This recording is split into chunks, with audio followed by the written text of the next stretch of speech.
Welcome to my first video on the channel in English. In this video I want to tell you why 2020 was one of the best years, if not the best year in my life. I want to share my story with you, how I quit bulimia, so stay tuned.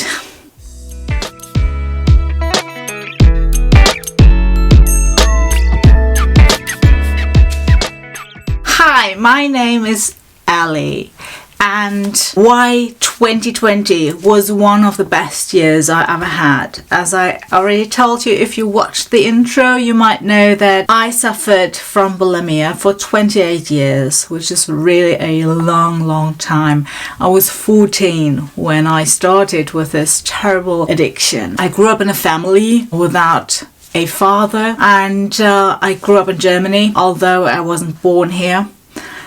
And it was very difficult for us. I never felt self-secure and I never felt right. That's why when I realized that I could eat as much as I wanted and stay thin or get thinner by throwing it up again, I thought this was it. I decided just to do it until I had a certain weight. When I achieved that weight, I couldn't stop anymore, and it dawned on me somehow that there's an addiction going on with me, and that was only the beginning, like 28 years ago. I tried a lot of things. I did a lot of therapy. I went to hospitals, and only this year, 2020, in March on 16th, when we went into lockdown for the first time, I could actually quit. I didn't throw up for one day.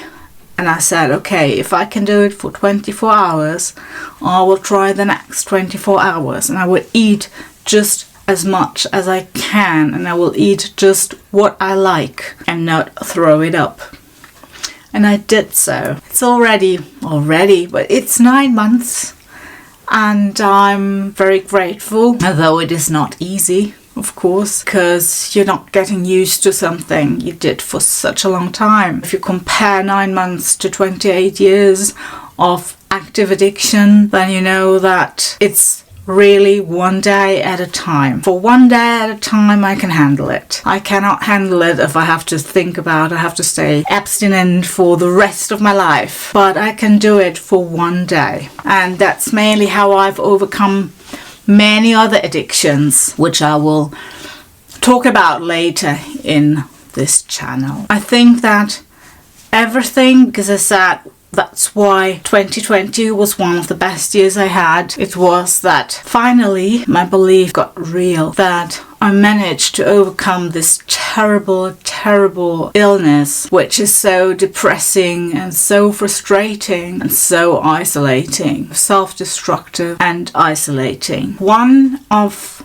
really the secrets of getting or being abstinent is really dealing with this addiction one day at a time. So I think everything really became better when I started a training, becoming a fitness instructor, and I started to see my body differently. I started to learn about my body. I started to learn about nutrition. I started to learn what a body really needs, what a body is doing all of the time, all the circulations, all the metabolism, everything that helped me to gain a different perspective on myself. After that, I started a training on becoming a nutritionist, and that really helped me a lot because I learned about food. I learned about carbs. I learned about fat. I learned about proteins. I learned about what a body really needs, how much of it does need, and that you have to nurture. It's about nurturing your body. It's not about calories. It's really about nurturing a body and letting go of that perfectionism that is so common to an addict or for an addict. To let go of this aspect, how I have to look like. I think that's it for today. If you liked the video, please subscribe to the channel and hit the bell to get notifications for the next video. So happy New Year and all the best.